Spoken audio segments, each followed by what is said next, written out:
Sears Roebuck is going out of business. That's what they're doing. They're going out of business. They're going out of business. And that's the big news this week, is that they're on a death spiral that even they don't think they're going to get out of right now. So this is really big news, right? Yeah, this is totally big news. Well, I guess I should say hello, everybody. This is Steve Miller, better known as Kelly's Dad and Marketing Gunslinger. Welcome to another thrilling episode of Uncopyable. Anyway, like I was saying about Sears, you know, I grew up with Sears. I don't know how many of you grew up with Sears from the 50s and 60s, so to speak, even the 70s a little bit. The Sears was ubiquitous. It was part of our world. It was an important part of our world. Sears was on par with General Motors and with General Electric and with IBM. I mean, they were all kind of, you almost looked at them like, well, they were just automatically part of our lives. For many of us, Sears was the one retail place that we all went to go get our clothes, get our appliances, get our electronics, get our tools. You know, the brands were really, really awesome. I mean, in the, tools was Craftsman Tools. There was Kenmore appliances, Die Hard batteries. These were big brands. These were big brands. There still are big brands. But Sears apparently is going out of business. And there have been a lot of articles, a lot of us espousing why they are going out of business. And I would say that pretty much all the ones that I've read so far all make sense, certainly do. So of course I'm going to give you my perspective on why I think they fell from the sky and are going out of business.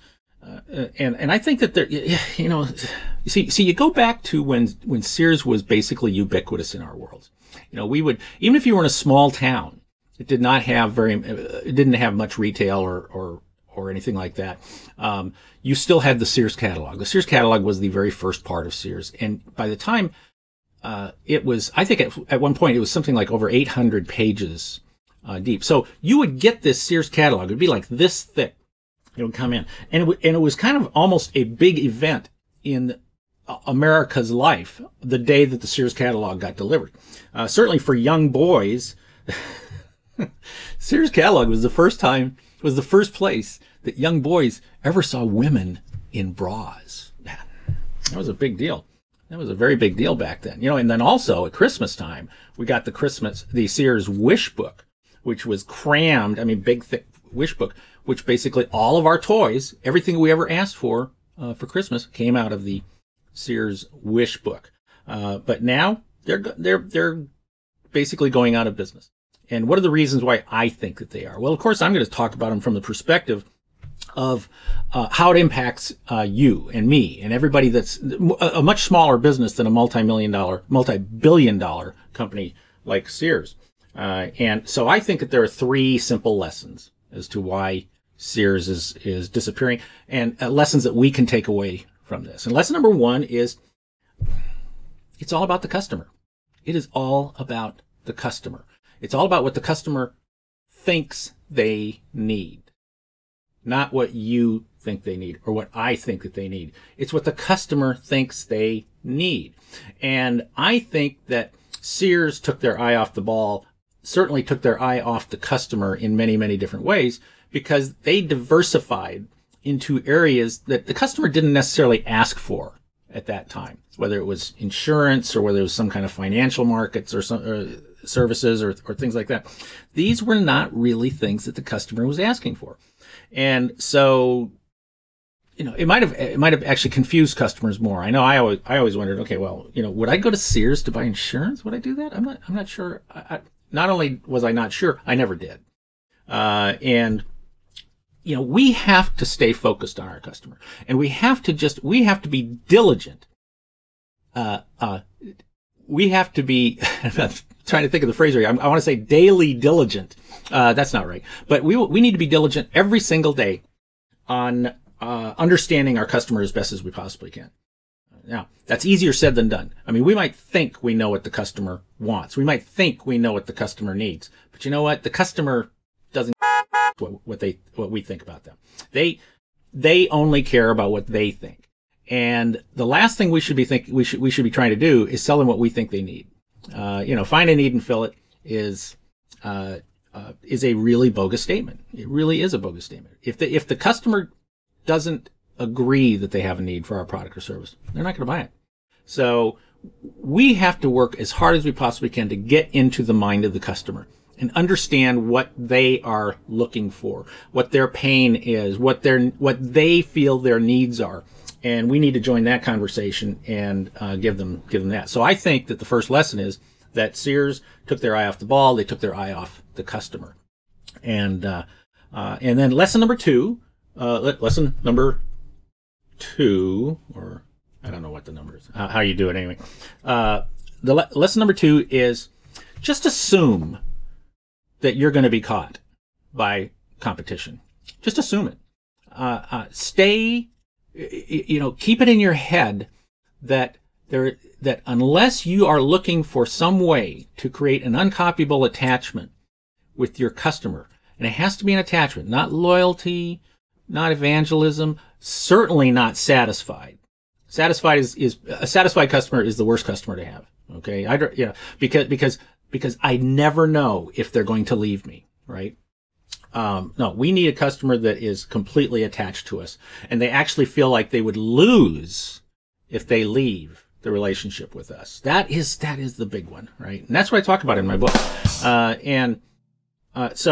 But you have to assume that you're going to be caught by the competition, because the competition is always looking to catch you if they're behind.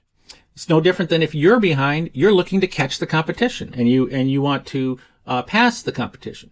But if all you do is create something that's a little better than the competition, well, guess you know what? The competition is going to do the same thing back at you, and they're going to look to surpass you too. That's why the uncopyable attachment is so important.